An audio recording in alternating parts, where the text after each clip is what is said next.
What's up? It's me back again, Analog Attack. Welcome to episode 3 of Piece of Maiden. Of course, Chris Corry's here once again. How you doing, Chris? Not bad. How about yourself? Very good, my friend. Very good indeed. I'm very excited for this week's episode. This is a big one. It's a big one. It's an important one. It's a long time ago. It's 1981. I got that one. Okay. And I got this one. Matching. Very nice. Pressing. There's certain things about this particular pressing that we'll get into a little bit later. So it's 1981. Killers, second album. What's your relationship with this album? When did you first hear it? Remember? Well, unlike yourself, I did not hear it when it came out because it was 1981 that I was born. There you go. I think I bought this for like, I don't know, $5 or so. I bought it because I was in college. It was probably like around 2000, 2001. Right. I had heard Number of the Beast and I liked that record. And I just saw this one and it was cheap. Right. And I bought it and I took it home. I listened to it and I was like, I mean, what do you even say the first time you hear Killers? Like, we'll get to that later. So before we dive deep into this album, as usual, we've got to look at the year in metal. 1981. 1980 was a pretty amazing year. Yeah. You remember. But 1981, I don't know if it's better, but it's definitely equal to 1980 in terms of quality releases. So shall we have a look? Yeah, I think we're gonna have some fun. I'll zip through them as quick as I can. So AC/DC, for those about to rock. Yep. A favorite of mine and a band I saw, I think in this year, Blackfoot, Marauder. Oh yeah. One of the best Okay. I've ever seen, even to this day. That came out, and then of course we've got Black Sabbath. Now hold on to that. Look at that orange Obi. It's so narrow. That's how I know that it's the original, right? There you go. I think so. Yeah. Mob Rules. Black Sabbath, 1981. Oyster Cult, Fire Unknown Origin. And put that in the same place. Okay, and then next one, Def Leppard. Yeah. Also same year. Bit of a obscure one maybe, but new wave British heavy metal, Dark Star. Lady of Mars. Lady of Mars, classic song. Dark Star. Yeah, that's a great song. Yeah, that's an underrated record. Now, another one, like a new wave British heavy metal classic in my opinion. Gaskin, End of the World. That's another one that gets overlooked. That is a good album. Good album on Rondelay Records. Gillan put out Future Shock. Girl School. Hit and Run. This one I'm kind of chuffed to show because it's not going to get another chance probably. Handsome Beast. Yes. Does that have Sweeties on it? Yeah. I love this record. And Hanoi Rocks. Oh yeah. Japanese version with the different cover. Very nice. This is a long list, but I think it's interesting. Holocaust, The Nightcomers, another new British heavy metal classic. Big influence on Metallica, maybe. Yeah, I think it was. Judas Priest, Point of Entry. Yep. Interesting. All the way from Japan, Loudness. Ah, very cool. Good record. This is interesting and very relevant, actually. More came out of Warhead. Paul Mario Day was the original vocalist of Iron Maiden, of course. Yep. So, very relevant album. Your neck of the woods, Motley Crue. Roughly my neck of the woods. Yeah. Mr. Osborne, Diary of a Madman. Punky, Plasmatics, Metal Priestess, and this one as well. It's a long list. That's right, yeah. Praying Mantis. Important Indeed.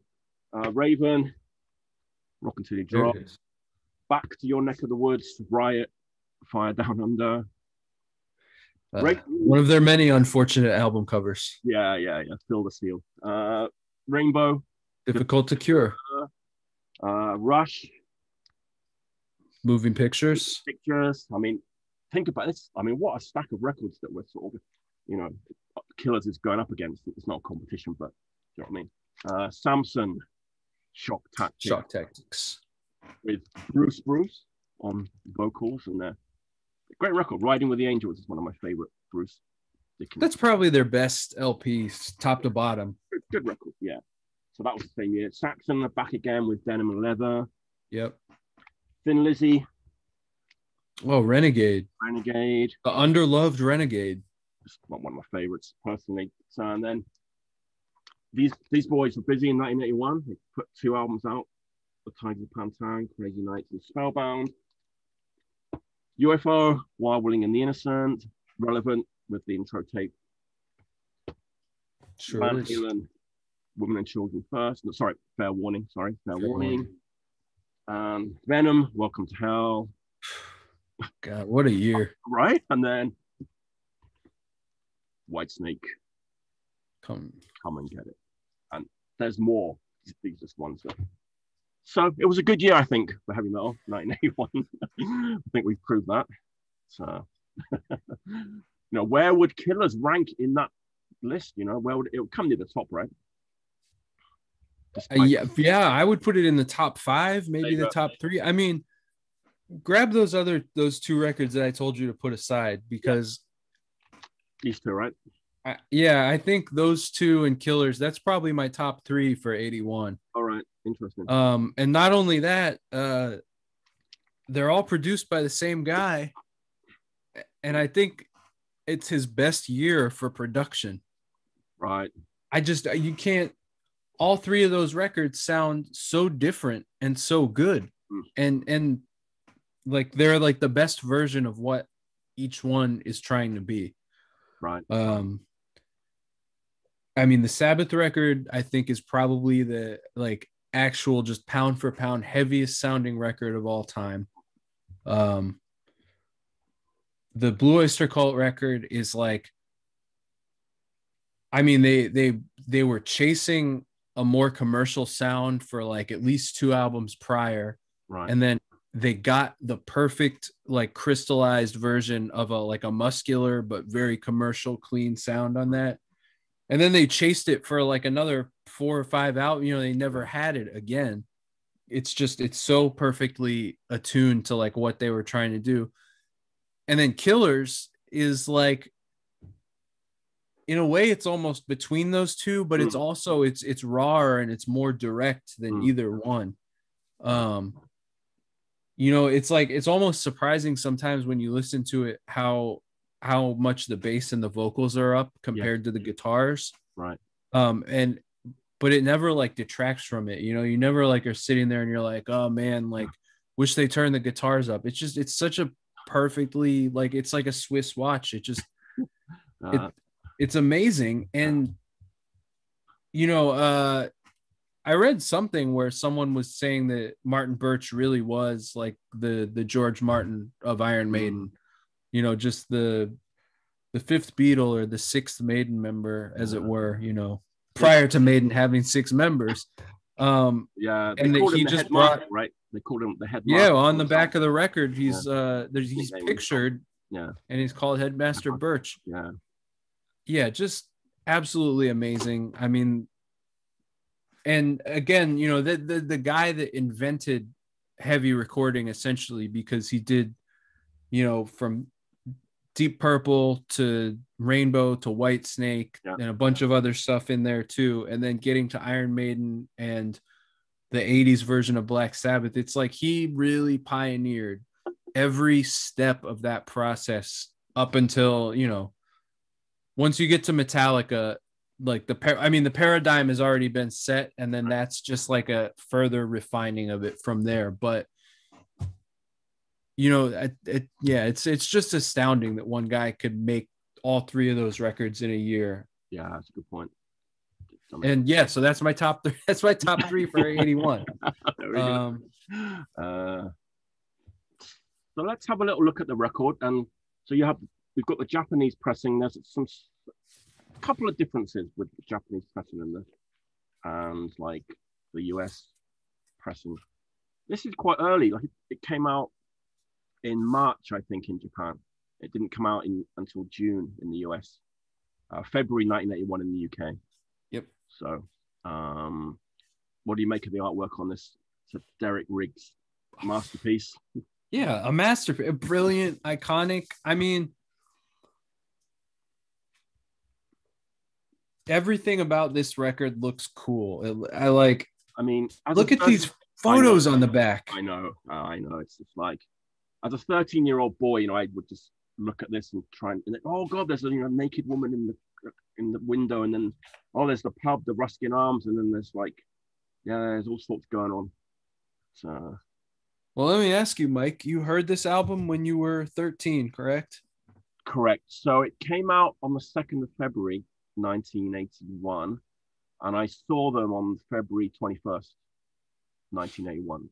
So it would be the 10th date of the Killer World Tour. People say the Killer's World Tour, but actually it was called Killer World Tour. And I saw them in a tiny little town called Taunton, which is in the southwest of England, like population of like 60,000. I only got to see them at that time through a kind of set of circumstances that I was really lucky. So I went to a boarding school when I was a kid. My parents sent me away. I was a bad lad, so I sent away to boarding school. And I think it must have been Sounds, I think. And I saw like the ad for the Killer Tour. And I looked down the list of dates. Like, blah, blah, blah. I was like, oh, damn, they're playing, near where I live. Let's look at the date. And I was like, that was a weekend where we were kind of free to go back to our hometown. So I was like, okay. And I got on the phone and I called like the cinema and I booked my ticket and I was away. So I was 13 and I went to see him on the Killer Tour. 10th date at this tiny little place. I found a ticket stub. Obviously it's not mine, but like, this is like a little ticket you got from that gig. Odeon Theatre, Taunton. Kevin Draper, the Rainbow Concert presents Iron Maiden. But the support band was Trust, who were amazing. Of course, Nico McBrain was the drummer at that time. Right? And then later on, Clive Burr, yeah? That's right, yeah. I mean, Society spits in your face. It's quite, I mean, this was like, I'll talk about that. Should I talk about that now? That gig? Yeah. Should we talk about that now? So, yeah, let's hear about it. Yeah, come on. Let's tell a story. So, yeah, I went there. I went by myself in my denim jacket, 13 years old. And the second gig I've ever been to, I've been to see that band Mud, who were like a glam band. They were great. I was like 8, 9, 10, maybe, so maybe younger. So anyway, yeah, 13 years old. I get there. I'd never heard of Trust before, not even one song. I've got a couple of Trust records here, actually. This record came out in 1981 too. Didn't show it. This Marshall Crable. Savage was the UK title. Jimmy Percy from Sham 69 did the English lyrics. Oh yeah? Yeah. It's actually written on that poster too. It's like the first UK album, lyrics by Jimmy Percy. So, punk. There you go. So anyway, yeah, so Trust came on. I'd never heard one single song and I was just like stood there, just transfixed. And they have this song called Paris is Still Burning. That song's like a slow bluesy number. I can still remember that moment. Just being like, this is incredible. Of course, they played pretty short set because they have a support band. And then Iron Maiden played, and I don't remember much about it. I mean, I really don't. I remember making the phone call. I remember Trust. I remember going back to school on Monday and like just not being able to shut up about how, amazing the gig was. But it's funny, I just can't remember much about it at all. I was 13. It's a long time ago, 1981. Now, did they bring out the robot Eddie and the flamethrowers? Oh God, there was none of that. It's the same as the picture on the back of the album. It's like that, with like this guy. And then at the end, the roadies came out in jeans and leather jackets and the Eddie masks with like fire extinguishers. That was like the that was the climax of the show. You want to hear the set list? Yeah, definitely. March, but just a tape. Rothschild, yeah. Purgatory, Sanctuary, Remember Tomorrow, Another Life with drum solo, Genghis Khan, Killers, Innocent Exile, Murders in the Rue Morgue, Twilight Zone, Phantom of the Opera, Iron Maiden. First encore, Running Free. Second encore, Transylvania with Dave Murray, guitar solo, Drifter, and encore number 3, Prowler. So not a bad, not a bad set list. There's one song missing from that set list that I'm a big fan of, but we'll get to that later. So, yeah, 1981, killer, live, killer, world tour. So it's all downhill from there, man. Yeah. And I saw them again a year later with Bruce, but we'll get to that in the Number of the Beast episode. Yeah. So let's. There's a few differences, Chris, with the Japanese pressing and the. Yeah. Let's quickly check those before we move on. So the Japanese pressing has Twilight Zone on it, which originally the UK pressing didn't have. That was just a single, right? Yes. Oh, you've got, is that a 12-inch? Yes. I've got the 7-inch. There you go. Oh, very nice. Yeah. And I suppose we might as well show anything else we've got at hand. I've got the Purgatory.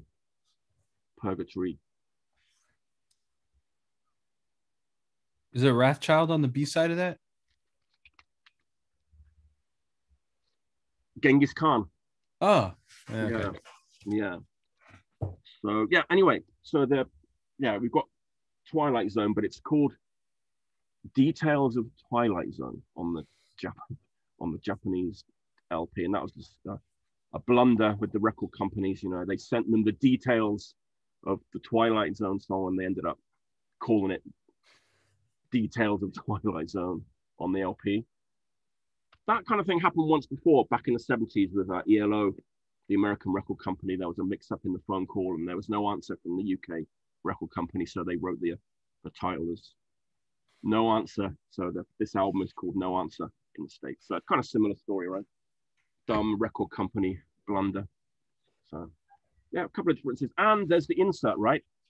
That actually, the reason that I have Japanese pressings of the first two Maiden albums is because the normal domestic pressings don't have inserts, right? But the Japanese ones do. Yes. And the Killers one is good because there's a photo of them all in the studio, and then it also has this picture of our guitar duo. Yeah, and he's wearing a t-shirt, right? What t-shirt? Very specific detail is Dave Murray. Now, there's not that many pictures of the guys in Iron Maiden wearing shirts that aren't Iron Maiden shirts. Yes. And Dave is wearing a Whitesnake shirt. Is it?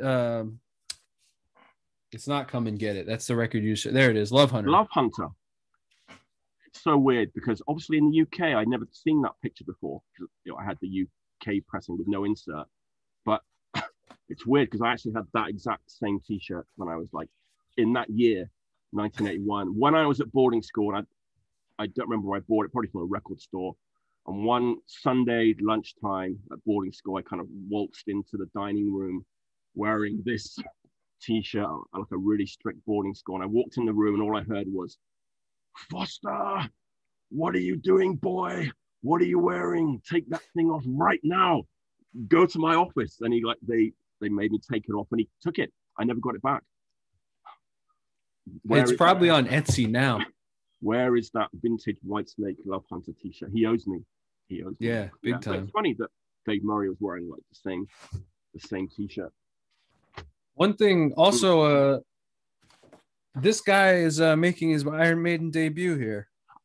Yes, good point. Adrian Smith's in the band now. Dennis Stratton's out. Yep. So we've got our first lineup change. Yep. Dennis Stratton.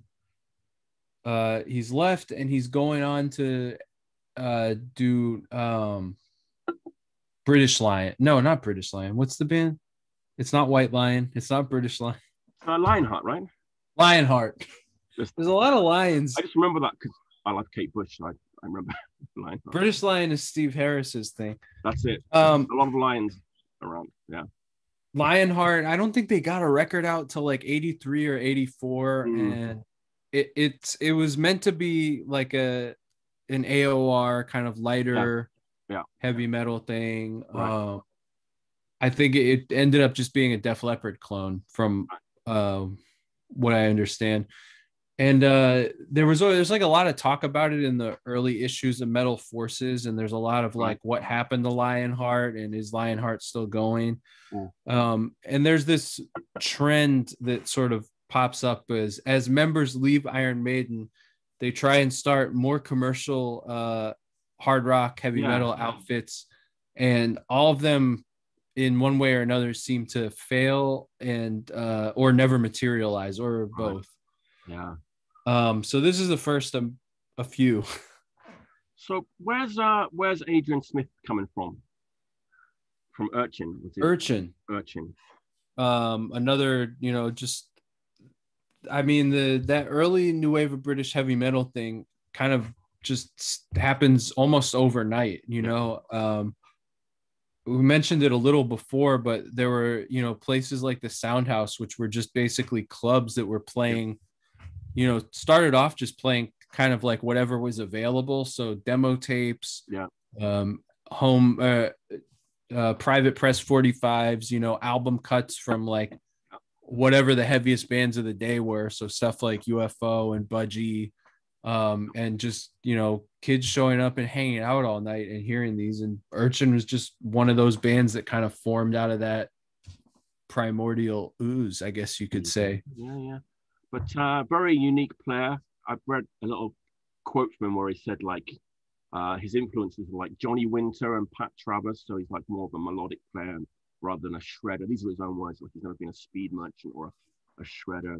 He was inspired more by blues rock than heavy metal. So I mean, you kind of get that.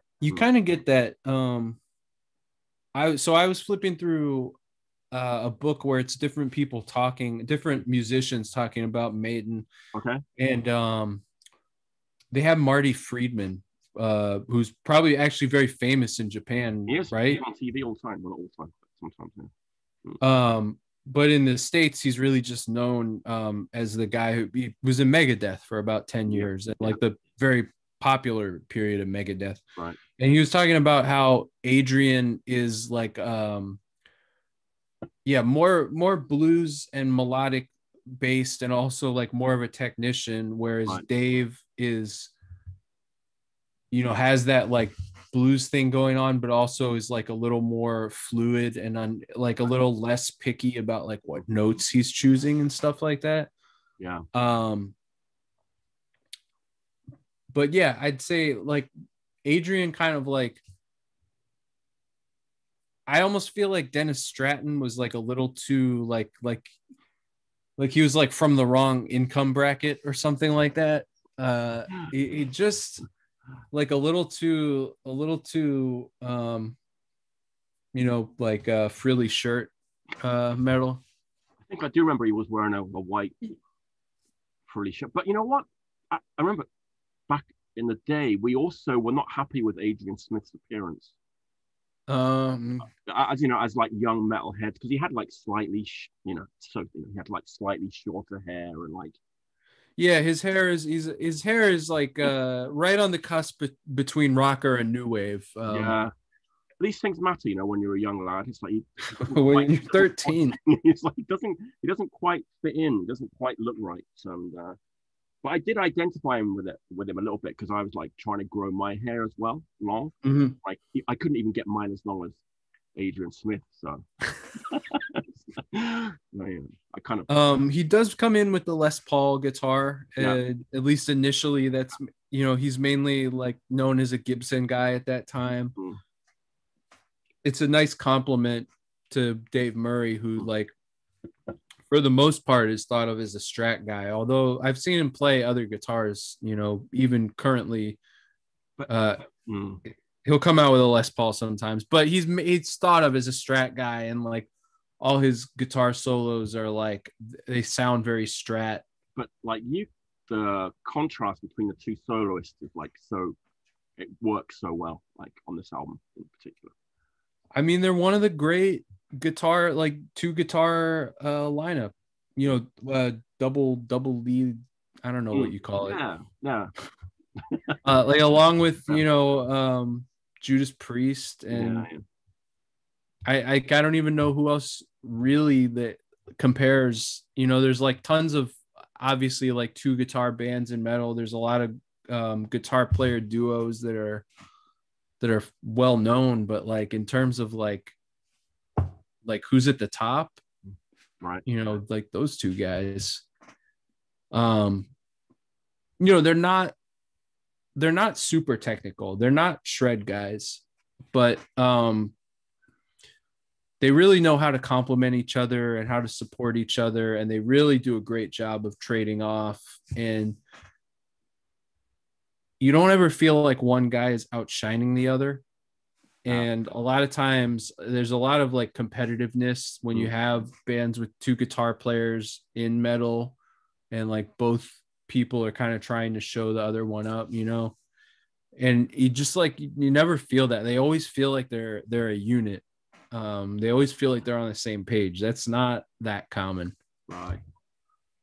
I think every member of the band is just like really, I mean, everyone just gels so well together on this record. I mean, we talked a little bit about the bass being prominent, but I mean, Steve Harris's, there's so many like iconic bass riffs on this record. It's like, and it's crazy because when they talk about the record, well, specifically Steve and Paul Di'Anno are kind of dismissive of it. And they're like, oh, these were just the leftover songs from the first session. It's like, if they were the leftovers, then like, you know, Martin Birch is the X factor here, where he was able to take your leftover songs and elevate them.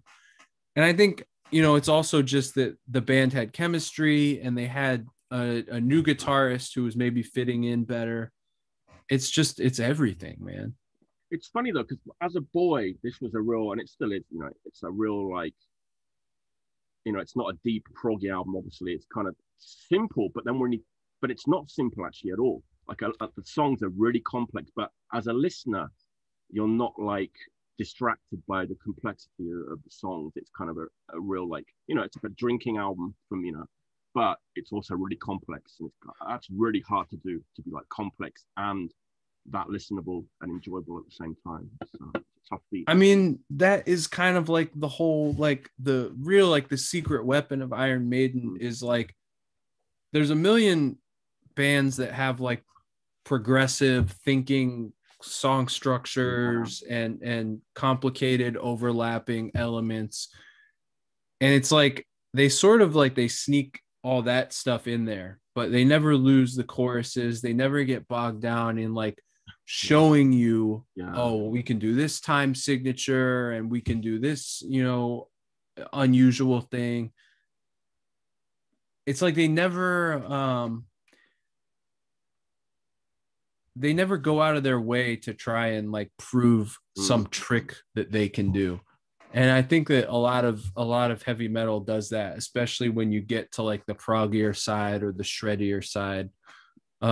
Another thing that I read that Marty Friedman was actually saying, and I think this is actually really smart.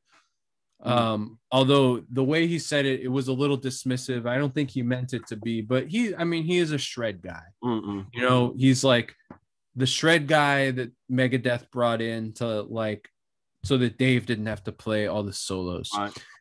And he said that Iron Maiden is like the perfect amount of complexity and like coolness for a kid who's like 15 and is just picking up a guitar, and he hears, you know, they hear like the riff to, you know, like Another Life or Murders in Rue Morgue or even Ides of March. And they say to themselves, well, this is complicated, but with enough drilling, like I can achieve this. You know, it's not like so unattainable. It's not like an Yngwie record or something like that. And so it's like, it's just reachable enough, but it's still, it feels complicated when you start to break it down. And that inspired like a whole wave of budding guitar players at that time. And I think that's pretty smart. And that's not something that really gets, you know, thought about or talked about as much. You know, and then he was kind of dismissive and was like, well, it's not really that complicated. I mean, you know, it's just being a technician. And which I think is underselling it, because there's three basic things, right? To be a successful band.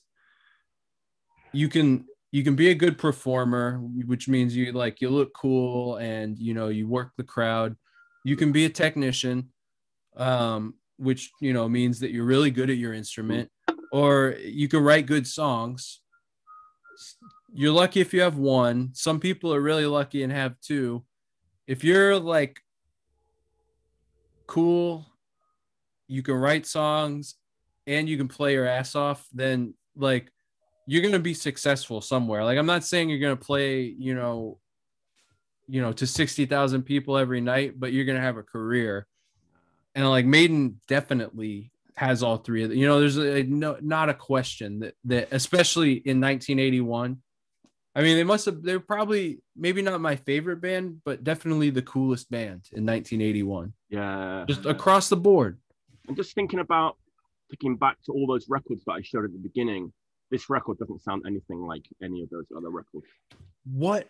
Like, there's nothing that sounds like this record at that time. Even there's how many new wave of British heavy metal bands put out a record between 80 and 81?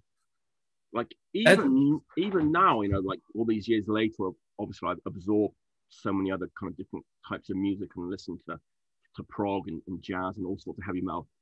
I still don't listen to it and think, yeah. They kind of got that part from Black Sabbath, or they took that part from. Actually, there is one song I'll get to a little bit later, but it just doesn't remind you of anything that came before it at all.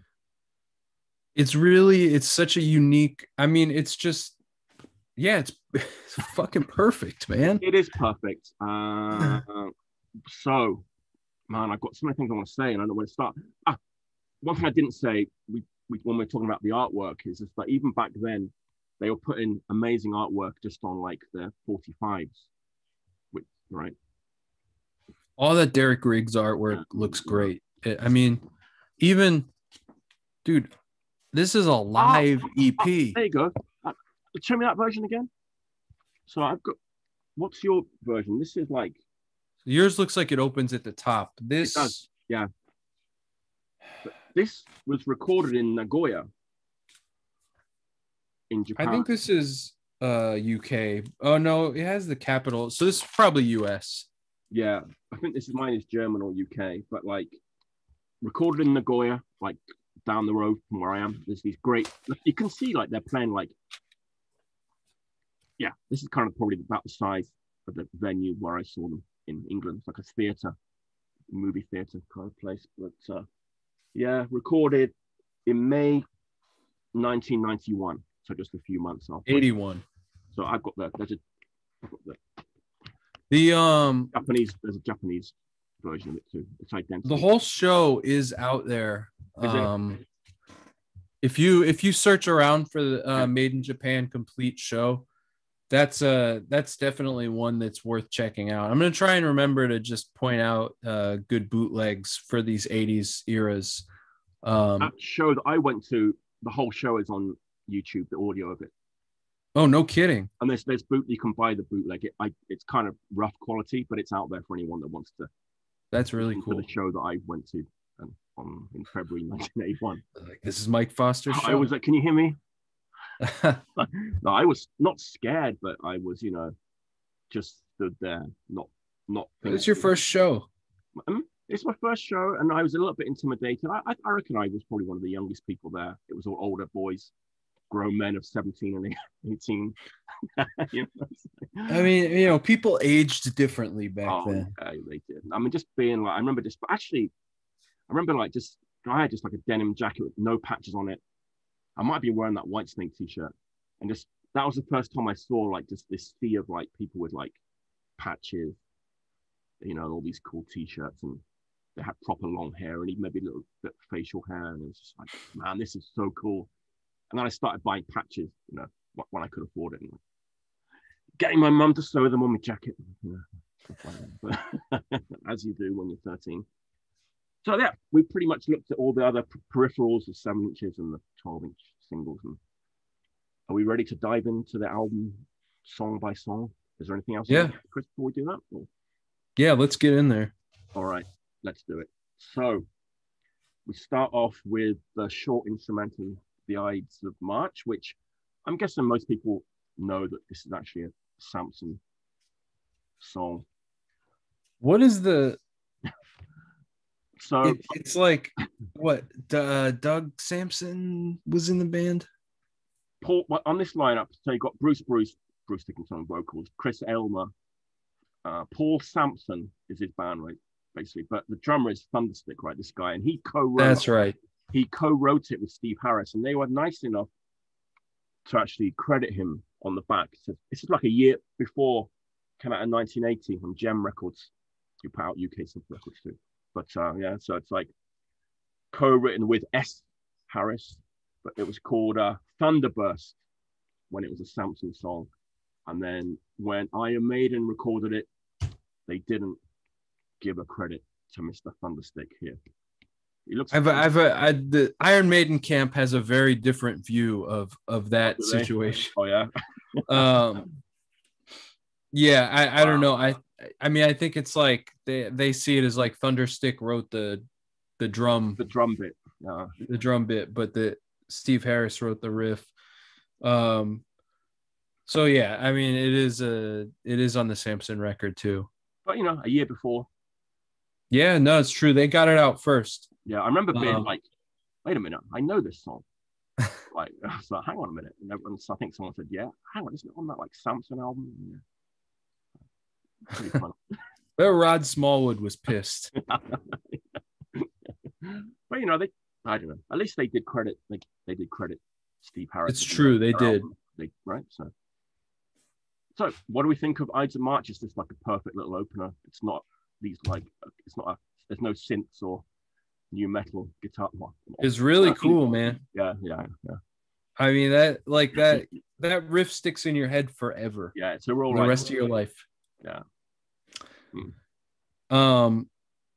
I don't think they really played it live. I think they always ran it as a tape. Yeah, when I saw them, it was like it must have been the Doctor UFO tape going into the Ides of March tape, then going into like Rothschild. Don't you think that's crazy that they never played this? Like they never just played the song live? Maybe because of Thunderstick, they were like, "No, we're not playing his song." They played the tape of it. I know. It's I guess just because it's such a cool, like menacing way to start the show, and then they just peel off those solos really quick. Yeah. It would be cool to see that played live, and then have something Paul come out after like a Japanese hardcore band, like he comes out like like have you seen my shirt? Yeah, that would be cool. That would be a real ace up their sleeve if they suddenly did that on like a tour next year. Like they bring out Paul, yeah. Oh, no, just even Bruce like coming out. Yeah. To them actually playing the Ides of March, not the tape. Well, then we get a good old Wrathchild. That bass intro. The second recording of it, actually, because it's already a released song. Yeah. But I mean, what can you say? Like, it's still in the set most of the time. That's right. Yeah. It's an anthem. Song. I actually didn't write any notes for this record. I just wanted to go with my gut feeling. I know I still feel the same about it as I did when I was 13. I know obviously I hear different things in it now as an adult, but it's the song was originally Rothschild, like the Rothschild family. What? Did you know that? No, I didn't know that actually. No. In the 70s, it was Rothschild, and the plot of the song is basically the same, but it was that like a bastard child of like a rich aristocratic family was like trying to like find his rich like millionaire father and kill him and collect the money or something. But Rod Smallwood was like, well, you can't call it Rothschild, like those people will sue us. They're all powerful oligarchs. So they changed it to Wrathchild. But even when you hear Paul Di'Anno sing it live, he's still saying Rothschild. Yeah. No, that's why. Let's just talk a little bit about his vocal performance on this record. I think it's unbelievable. And it proves that to those naysayers who kind of say that he's not the technical vocalist that Bruce is. I think this album disproves that. Look, people that don't think he's as good of a singer because he doesn't do the super high operatic stuff, I think don't. Well, I don't think they really even understand, like, a lot of the stuff he's doing is he's singing like throat, nose, chest, like, which is difficult to do. And he's doing like really kind of crazy runs. And when you listen to the live shows, both like the Made in Japan show, or even like that Ruskin Arms show that I talked about in our first episode, like, he does not mess up. He, you know, and I know he has a bad rep from the Maiden camp for partying too hard and missing shows and this, that, and the other thing, but there's clear evidence that he really could deliver it. You know, and like, yeah, he doesn't sing like Bruce Dickinson, but also like he doesn't sing like Bruce Dickinson. He sings like Paul Di'Anno, and he's just like, he's one of the all-time greats. I mean, absolutely. This is a guy that was so good for basically 2 albums and a couple of singles and ancillary materials. So good for those couple of years that he's been coasting on how good that is for like subsequently 40 years. Yeah. That is amazing. That is a testament to how good he is. Just the whole, like, the timbre or the tone of his voice and his delivery, just, I'll pick him any day of the week over the other, you know, over Bruce. He, which, you know, I know it's a point of contention with it, something that people argue about all the time, but, you know, could he have sung the songs on Number of the Beast, you know? Yeah, but he would have sung them his way. Yeah, right. You know, I mean, pound for pound, this is almost, the Di'Anno Maiden is practically a different band. Yeah. There is a lot of similarities, and I know it's not quite really that way, but yeah, he brought something to the table that no one else has brought to the table in the band.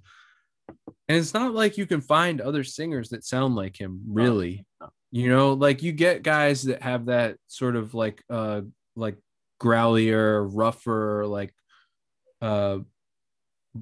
vocal style, but I don't know, he has a very unique voice. And there's a lot of people that sound the same in heavy metal and hard rock. Yeah, absolutely.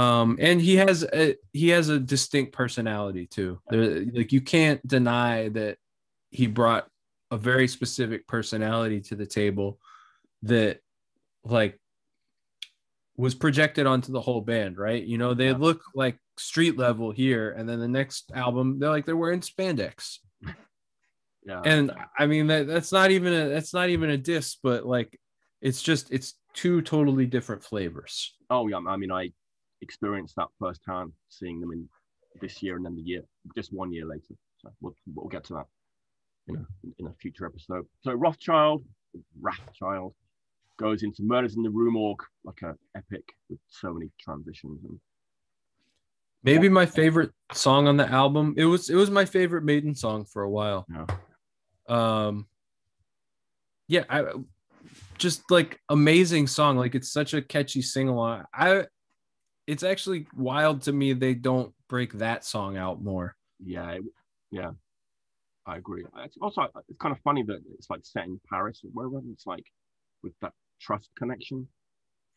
Yeah, the connection with Trust is strong, man. Yeah, good man. And you know, Bruce Dickinson speaks French too. Does he? Of course he does. Oh yeah, he likes fencing. Of course he does. Yeah. He can fly a plane as well. How about it? Another Life, you've got some feelings about, right? Oh man, so like last time we were kind of debating the kind of the punkness of the first album, really, and like Paul Di'Anno. So I was like, I made an effort to kind of look out for it in this record, and there is definitely a riff that does sound like GBH to me in this song. Yeah, or like about 148, that first transition, that is a real like hardcore punk riff, but it's kind of early. doesn't predate because GBH around the same time, but it has a real like charged GBH feel to that riff, right? Yeah. And I mean, keep in mind it's after Ace of Spades. It doesn't really sound like that, but like if you heard that riff on Ace of Spades, you wouldn't be like, "Oh, this is out of place." It sounds like Knife Edge by GBH off Leather Bristles. Studs and yeah. Yeah, and just like another like that's just an album cut. That's not even like one of the hits on this album, and it's just well, I don't know. What can you say? That little Clive Burr intro. Yep. Yeah, and no chorus. They just like, no. Yeah, there is no chorus. No chorus. That comes up again actually, which I just love that there's no chorus. I mean, that's like part of what's so interesting is like the further on they get in their career, the more they like hammer these choruses home, and this like it really is like more spontaneous, almost, or at least like no one's like thinking about like chorus placement or anything like that. They're just like, this is the song, this is just how it goes, and like this is how we're gonna play it, and whatever. It's just incredible. So that's definite punk aspect that you could kind of almost prove, I would say, with that song. And then Genghis Khan, the instrumental, still to this day one of the best instrumentals they've ever done, I think. Should it be on the album? Do you think it deserves to be on the album? Does it fit? Think about like there's no precedent for that song. Maybe with the exception of Transylvania, but it's like it's more frantic than that. I always feel like, well, at least on these first two albums, those instrumentals are justified because they really are workouts and they really are pushing the envelope for like what was going on at that time. Like who could even compare to that? Like Samson doing anything like that, like a good fucking band, but like, yeah, man, it absolutely is justified. Yeah. And then that goes into Innocent Exile. Again, that bass intro, and it almost has like a kind of funky groove to it, actually, this song. It's got that like weird bounce. Yeah, look, a slight kind of 70s hard rock feel to it, a little bit. And again, no chorus. I mean, in terms of like the 70s-ness of it, a lot of this stuff is going back to 77, 78, just songs that they were sweating out in clubs. So it makes sense. And that's like, it's like amazing, like how coherent it all sounds and how it doesn't sound like leftover songs from the 70s at all. No. I mean, that's really pretty impressive. Yeah. And then we get to the title track, which, I mean, I'm running out of adjectives already, but I mean, again, one of the like best vocal performances on the album, I would say. Yeah. From Paul. Yeah, he just makes you buy it. And yes, you believe it. You believe what he's singing. Like, what's funny, some of these guys in the band Floor Punch, it's like the New Jersey hardcore band from the 90s. These guys were the first ones that pointed out that every song on Killers is actually about killing someone. Yeah. It's a concept about killing.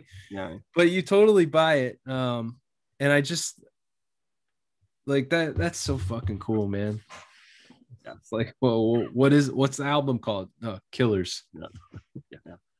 And then a little bit of an outlier, I would say. So for me, this album doesn't have a ballad. Prodigal Son is not a ballad to me, but it is like a really like 70s sounding like heavy rock song, and I get a little bit of a Led Zeppelin like jing. They just they pull it back just enough, yeah. So, but that's what I think when you compare it, you have to compare it to the first album. Yeah. And it's like they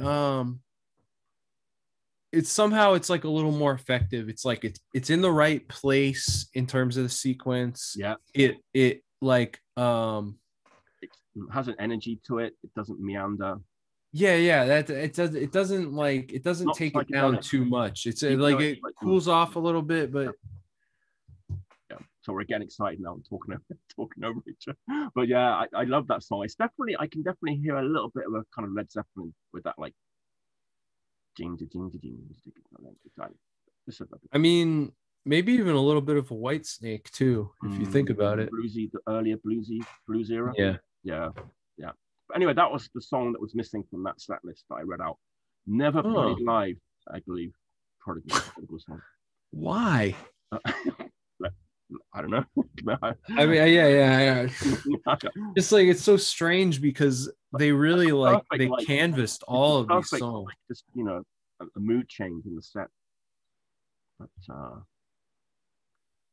then just Purgatory, right, comes straight after that, which is an absolute ripper. Punk. Do we have a D beat? Is that a D beat I hear in this song? It's almost.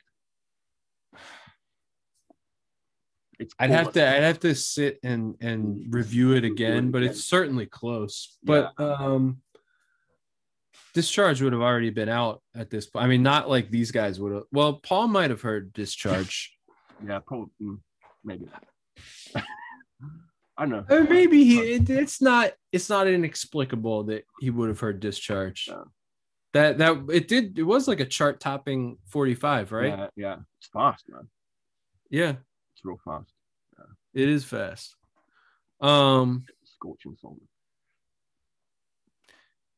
And then we get Drifter, which is the closing song on the original version of the album. That when they played that live, that would be a real like crowd participation. It went if you singing back and forth. Whoa, if you find do the whoa. I remember doing that. It's coming back to me now. I remember sort of going, it's knocking something loose up there. Yeah. And it kind of went on for a while, but it was really exciting.